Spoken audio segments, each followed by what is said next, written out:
साथियों राम राम।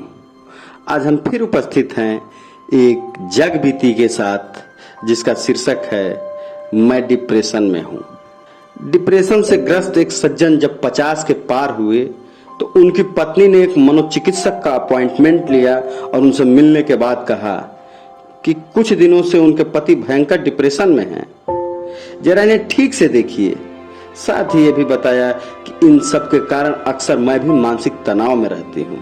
मनोचिकित्सक ने काउंसलिंग शुरू की, फिर कुछ निजी बातें भी पूछी और सज्जन की पत्नी को बाहर बैठने को कहा। सज्जन बोलते गए, बहुत परेशान हूँ, चिंताओं से दब गया हूँ। नौकरी का प्रेशर, बच्चों की बेहतर शिक्षा और नौकरी की टेंशन, घर का लोन, कार का लोन, कुछ मन नहीं करता। दुनिया मुझे तोप समझती है पर मेरी कारतूस जितनी भी औकात नहीं है। क्या बताऊं डॉक्टर साहब, मैं बहुत तनाव में हूं, कहते हुए उन्होंने पूरे जीवन की किताब खोल कर रख दी। तब मनोचिकित्सक ने कुछ सोचा और पूछा, आप 10वीं 10th में किस स्कूल में पढ़ते थे? सज्जन ने उन्हें स्कूल का नाम बता दिया। चिकित्सक ने कहा, आपको स्कूल में जाना होगा, वहां से आपकी 10वीं क्लास के छात्रों के सारे रजिस्टर लेकर आना होगा।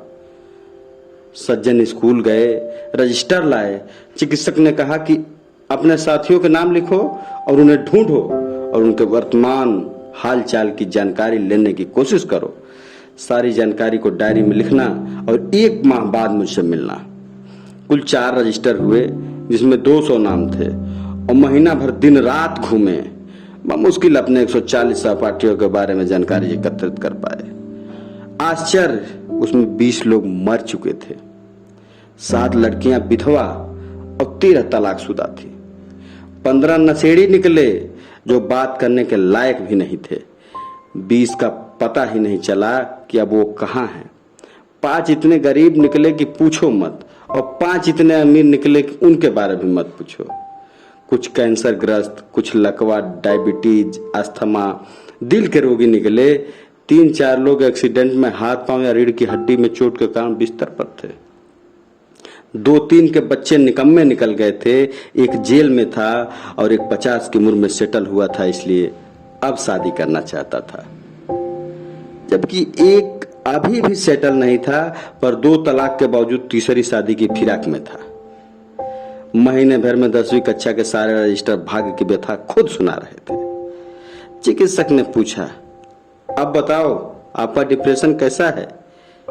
इन सज्जन को समझ में आ गया कि उसे कोई बीमारी नहीं है, वो भूखा नहीं मर रहा, दिमाग एकदम सही है, उसके बीवी बच्चे बहुत अच्छे हैं, स्वस्थ हैं, वो भी स्वस्थ है, डॉक्टर अस्पताल से पाला नहीं पड़ा है। उन्होंने महसूस किया कि दुनिया में वाकई बहुत दुख है और मैं बहुत सुखी और सौभाग्यशाली हूं। दोस्तों, कुछ हंसकर बोल दो, कुछ हंसकर टाल दो। परेशानियां बहुत हैं, कुछ वक्त पर डाल दो। आपके पास जो है उसकी कद्र करें, क्योंकि यहाँ आसमां के पास भी खुद की जमीन नहीं है। हंसते रहिए, खिलखिलाते रहिए, खुश रहिए और जीवन की मुश्किलों से मत घबराइए। तो ये रही आज की कहानी। दोस्तों, फिर मिलेंगे कुछ जग बीती कुछ आप बीती के इस एपिसोड में नए किस्से के साथ।